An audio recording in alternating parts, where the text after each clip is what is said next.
the points you just went over the last 30 minutes, that's what you guys need to really understand, because I've seen it in my own work is, just last week when I was in San Diego, right? We put it out there, we have a conversation, there's a question raised. And then, and again, we always hit them with, because we're in simulation, right? You do much simulation, right? Or is there much training?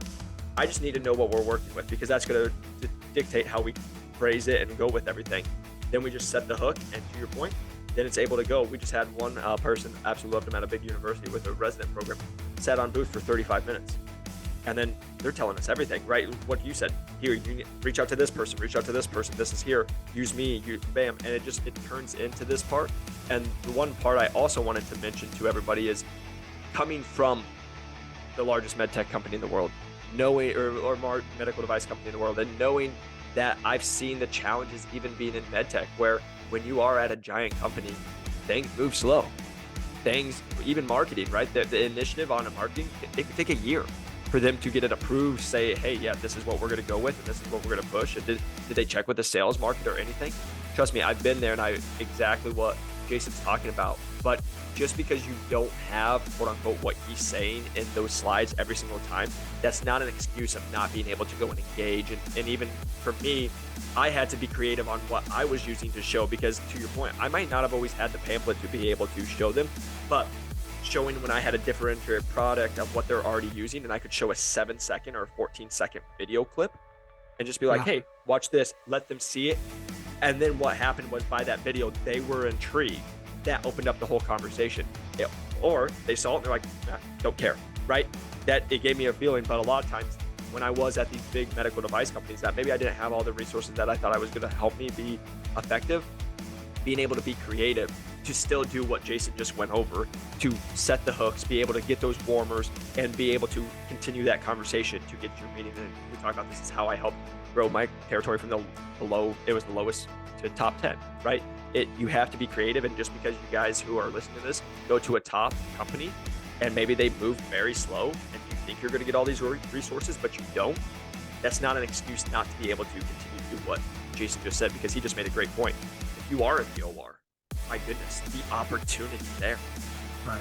You never know what's going on in that case, right? I just sit there and say, we talk about this all the time. If you just keep showing up and you can actually provide value, and you actually are enjoyable to be around, like people see you actually say hi and all this stuff, it's not if, it's just when. Normally, when was the time that they're using your competitor that they had a horrible case and that rep didn't show up that one time and they are just over it, or something happened but you're there, right? It's just, can you continue to do it and provide value to everybody in the hospital, not just one person, everybody. And then when you do get your opportunity, the most important, what Jason said, is when you get that opportunity, can you follow through with it? Can you actually provide that value and give them what they know, and you actually sound intelligent and you're filling the need that they're looking for?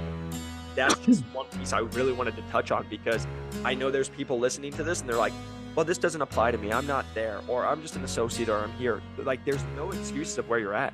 It's maybe this isn't the perfect laid out, what Jason just said to you, for being able to use certain things, but guess what? Welcome to sales. Almost nothing is ever perfectly laid out to where you're going to have success. So I just wanted to really touch on that for the listeners. No, that's perfect. We had talked about this before the show. I was in pharma for a while, and there was a time period in pharma when, for a whole host of reasons, we kind of stopped bringing value, so that physicians, when we showed up, it was just like, hey, you need a signature? Because the value was in the samples that we were bringing, because we had stopped bringing them valuable information. So the only thing they could think, hey, you want a signature? I'll sign for some samples. They didn't expect value of any kind, because we had kind of stopped bringing information and discovery. And we don't want to get that way in med device. We totally don't. But you might be, if you're not teaching. Yep. And that's a great point, because I just want I want to state that, because I see it on a daily basis. I have the conversations with the people trying to get into it, but aren't in the industry. And this is going to be the easiest thing I can ever tell you guys. Everyone always asks me, what's the difference between a good rep and a bad rep, right? What's the difference between someone having success and not having success? What Jason just said. Are you providing value, and are you being able to teach? Compared to the people who just go through the motions, show up. Oh, and this is my biggest thing I just want to to touch on is there's so many people who get told something, but they don't question it, right? I can sit here and tell you, I went to sales training when I was at a big company, and guess what? Then I'm just regurgitating it. But I'm not actually asking the why behind it, being able to understand where the position's coming from that point. It was just, I got told it, and I share this very openly on the podcast, but my first 3 months in the industry, when I was doing that, because I just got it, and I was just this hyper kid ready to go out, I just word vomited. And I didn't get any sales going on that first 3 months. Why? Because I wasn't providing any value. I wasn't teaching. I wasn't hearing from the point of view of the surgeon and what their needs were. I was just this hungry kid who's like, here, just look at my stuff and let me tell you why it's amazing, right? That's good. Well, again, I hope this makes sense. I hope people can understand why this is important, why the technique is more important than ever. Right? Yeah. Teaching, delivering information. We are in a moment in time, and you got to make the shift.